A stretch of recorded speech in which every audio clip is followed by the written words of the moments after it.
Hello friends, আমি চলে এসেছি আবার নতুন একটা ভিডিও নিয়ে। এই দিনটা ছিল হচ্ছে পৌষ সংক্রান্তির দিন সন্ধ্যাবেলা। সন্ধ্যাবেলা যথারীতি সন্ধে লাগার সাথে সাথে আমার একটু নেশা ওঠে। সেটা হচ্ছে হয় আমাকে একটু কফি খেতে হবে একদম গাঢ় দুধ দিয়ে, আর না হলে আমাকে একটু স্পেশাল করে আদা এলাচ দিয়ে চা খেতে হবে। তো যথারীতি আমার নেশা ওঠাও সারা, আমার কাজ শুরু হয়ে যাওয়াও সারা।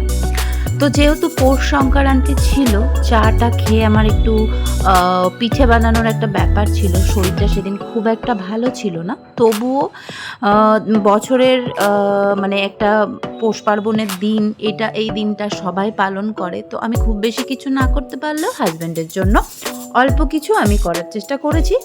আর সকালবেলায় মানে পৌষ সংক্রান্তির দিন সকালবেলায় হাজব্যান্ডের অফিসের একজন ছোট একটা বোন আছে, কলিগ বলা চলে বা ওর জুনিয়র।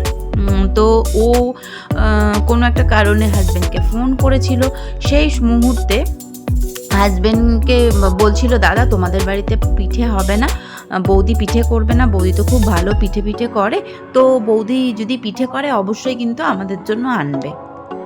তো ওর দাদা বলল, হ্যাঁ বৌদি হয়তো পিঠে করবে, আমি যদি করে আমি অবশ্যই নিয়ে যাব। তো যাই হোক, ফিরে আসি আবার চায়ের কথায়। তো আমি চাটা বানানো শুরু করলাম। চা বসিয়ে দিয়ে আমি আদা থেতো করছি, এলাচ থেতো করছি, আমি এগুলো দেব। হঠাৎ কি মনে হলো যে চাটা বসিয়েছি গ্যাসে, ওই জোরে গ্যাসটা দেওয়াতে যেটা সসপ্যানটার গায়ে পোড়া পোড়া লেগে যাচ্ছে। তো ওই জন্য আর ছটফট করে একটা আওয়াজ হচ্ছে। তো আমি সঙ্গে সঙ্গে ডিসিশন চেঞ্জ করলাম, ইন্ডাকশন জ্বালিয়ে দিয়ে আমি চাটা নিয়ে চলে গেলাম হচ্ছে, মানে চাটা না, দুধটা নিয়ে চলে গেলাম ইন্ডাকশনের উপরে। তো ইন্ডাকশনেই আমি চাটা করব। ইতিমধ্যে আমি চা ইন্ডাকশনে চাপিয়ে দিয়েছি। তো শুরু হয়ে গেছে চা হওয়া, আর মনে হলো যে একটু তেজপাতাও দেব। তো আমার কর্তামশাই সেই সময় ছিলেন না, না হলে বলতো যে এই মশলা সব দিয়ে দাও, যেমন ধনে গুঁড়ো, জিরে গুঁড়ো, লঙ্কা গুঁড়ো, রসুন বাটা, পেঁয়াজ বাটা সব দাও, দিয়ে চা খাও, না হলে কি হয়, এরকম করে পেছনে লাগতো। তো যাই হোক, কে কার কথা শোনে, আমার যখন চায়ের নেশা উঠেছে আমাকে তো চা আমার মনের মতো করে খেতে হবে। তো যথারীতি আমি তেজপাতার আদা, তারপর হচ্ছে এলাচ সব কিছু দিয়ে আমি চাটা বানানো শুরু করে দিয়েছি। এইবার এলাচ খেতে হচ্ছে, একদম সেই চাক্কি পিশিংয়ের মতো এলাচটা আমি থেতো করছি।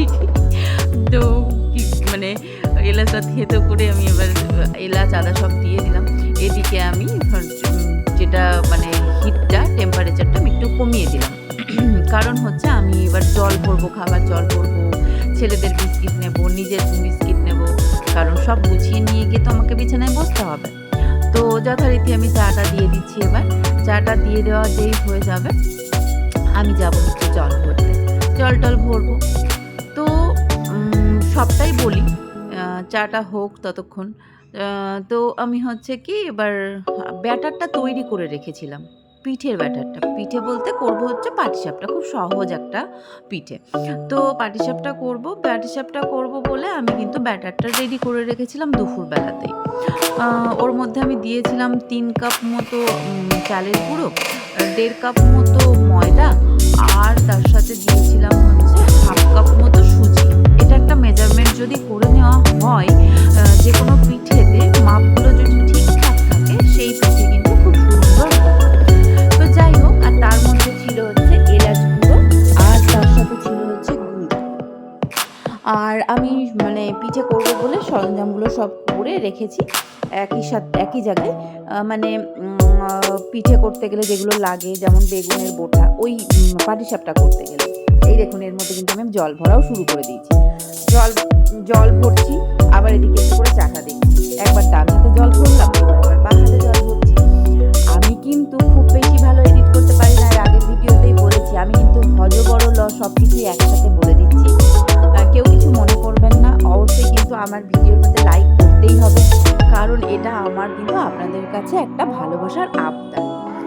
তো যাই হোক, সেদিন পৌষ পার্বণের দিনকে আমি সকালই শরীর খারাপ ছিল, যেহেতু সংক্রান্তির দিন ছিল। দোকানেও আমি গেছিলাম, দোকান বলতে আমাদের স্টুডিওতেও একটু গেছিলাম। তো সকালই চলে এসেছিলাম। তো যাই হোক, এবার চাটা প্রায়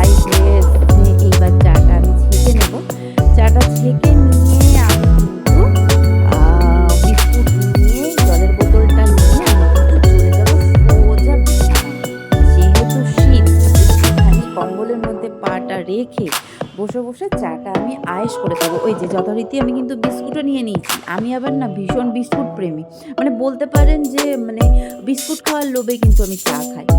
তা করতেই কিন্তু আবার দেখুন সঙ্গে সঙ্গে কিছুক্ষণের মধ্যে চাটা খেয়ে এসে আমি কিন্তু পিঠে করার কাজে লেগে পড়েছি। সেই সময় কিন্তু কর্তামশাই হাজির হয়ে গেছে।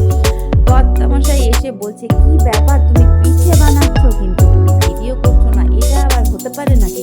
তো আমি বললাম, পিঠে করছি, চা করছিলাম তখন ভিডিও করছিলাম, তো খুব কষ্ট করেই করছিলাম। তো আমি সে ভিডিও করতে করতে সেটা পজ করে রেখেছি।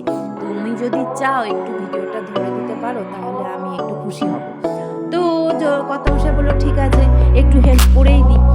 ওই যে দেখতে পাচ্ছেন আমার আর কর্তামশাইয়ের পা, এইটা কর্তামশাইয়ের পা, এটা আমার পা। তো বুঝেই গেছেন সেহেতু যে কর্তামশাই হেল্প করছে। এই যে আমি পাটিসাপটা বানাবো বলে আমি কিন্তু মেওয়া দিয়ে করছি। এটাকে মেওয়া বলে না মোয়া বলে না, যাই হোক কিছু একটা বলে, মানে ক্ষীর। আর নিচে আমাদের মিষ্টির দোকান, মানে আমি যে ফ্ল্যাটে ভাড়া থাকি তার নিচে কিন্তু মিষ্টির দোকান আছে। তো আমি ওখান থেকে খেজুর গুড়টা কিনেছি, আবার ওখান থেকে কিন্তু আমি মেওয়া না কি এটা যেটা বলে ক্ষীরটা আমি ওখান থেকেই কিনে এনেছি। তো দাদা বলছিল ক্ষীরের মধ্যে একটু চিনি দিয়ে ভালো করে একটুখানি মেখে নিতে। তো আমি দাদাকে বললাম, যেহেতু আমার সুগার আছে তো সেহেতু এমনিতেই গুড় দেবো আমি ব্যাটারটাতে, তো আমি আর চিনি দেবো না এক্সট্রা করে। দাদা বললো, তাহলে তো খুবই ভালো কথা, আরও ভালো লাগবে খেতে। তো সেই জন্য আমি কিন্তু আর ব্যাটারটার মধ্যে শুধু গুড় দিয়েছিলাম, আমি কিন্তু মেওয়াটাতে কোনো চিনি বা কোনো মিষ্টি জাতীয় কিচ্ছু দিইনি। কারণ মেওয়াটার একটা নিজস্ব স্বাদ থাকে, যেটা আমার খুব পছন্দ পার্সোনালি, আমার বা আমার কর্তামশাইয়ের। আর আমরা সত্যি কথা বলতে আমার সুগার আছে বলে ও কিন্তু আমার সাথে সাথে খুব একটা যে মিষ্টি জিনিস, এমনিতেও মিষ্টি জিনিস খুব একটা পছন্দ করে না। আর আমিও খেতে পাই না বলে ও বলে কি যে না, অল্প অল্প মিষ্টি দাও বা দিও না, সেও আরও ভালো। কারণ আমরা চাটাও কিন্তু চিনি ছাড়া খাই, আমি খাই বলে ও কিন্তু খায়। তো যাই হোক, একটা পাটিসাপটা আমি করলাম। আর একটা জিনিস আমি বলে রাখি, আমি যখন যে কোনো পিঠে বলুন, পরোটা বলুন, লুচি বলুন, তারপরে হচ্ছে রুটি বলুন, যাই করি প্রথম 2-3টে কিন্তু একটু 19-20 হয়। কারণ হচ্ছে হাতটা শেষ হতে একটু সময় লাগে। প্রতিদিন করলে আমার কিন্তু এই একই সমস্যাই হয়। প্রথম 2-3টে কিছুতেই আমি ঠিকমতো করতে পারি না, তারপরেরগুলো কিন্তু আমার খুব সুন্দর হয়। তো যাই হোক, আমি পিঠে করছিলাম, চেষ্টা করছিলাম ঠিকঠাক করার পর কর্তামশাই কিন্তু আমার পেছনে লাগা বন্ধ করছিল না, বলেই যাচ্ছিল, এ মা এত দিন হয়ে গেল এখনও তুমি ঠিক মতো কিছু করতে পারছো না। আবার কিছুক্ষণ পরে আবার বলছে, আমার বউ আবার এইসবগুলো ভালো পারে। কখন যে কি বলে বোঝা খুব মুশকিল। এই যে যথারীতি একটা মানে থালাতে 3টে হয়ে গেছে দেখতে পাচ্ছি, আমি আবার একটা দিয়ে দিয়েছি চাটুতে। তো চাটুটা আমি, জানেন তো এর মধ্যে একটা কথা বলছি, আমি না একটা বড় চাটু আছে আমার ননস্টিকের, কি করবো না, ওটা ননস্টিক টাইপ কিন্তু ওটা আর একটু অন্য ধরনের, মানে অনেকটা বড়, কিন্তু বড়টা ভীষণ ভালো হয়। তো ওটাতে করতে গিয়েছিলাম, তো প্রথমেরটা আমার কিছুতেই উঠতে চাইলো না, তো ওটা আমি বাদ দিয়ে এই হচ্ছে কি ননস্টিকের চাটু না, এটা চাটুটা আমি মানে ভেতরে যে কালো কালো থাকে ননস্টিকের, ওগুলো উঠে গেছে বলে আমি এটা নিয়েছি। এটা নতুন আছে, এখনও খুব একটা পুরনো হয়নি। তো যাই হোক, পাটিসাপটা যথারীতি আমার মোটামুটি ভালো হয়ে ওঠা শুরু হয়ে গেছে। তো আপনারা দেখতে থাকুন আমার মানে পিঠেগুলো, পাটিসাপটাগুলো কেমন হচ্ছে। এর মধ্যে একটা কথা বলি, পিঠে হতে হতে কিন্তু কর্তামশাই বলছে যে তুমি পিঠে বানাচ্ছ, শরীরটা ভালো না, রাতের একটা স্পেশাল মেনু কিন্তু আমি তোমাকে করে খাওয়াবো তোমার পছন্দের। আমি বললাম, কি সেটা? হঠাৎ করে বলছে যে ঠিক আছে, আমি তোমাকে লুচি, বেগুন ভাজা আর একটু ফুলকপির তরকারি করে খাওয়াবো। না বাবা, সূর্য কোন দিকে উঠেছে। তো যথারীতি আমার পিঠে হয়ে এসেছে প্রায়, মানে পিঠে করা হয়ে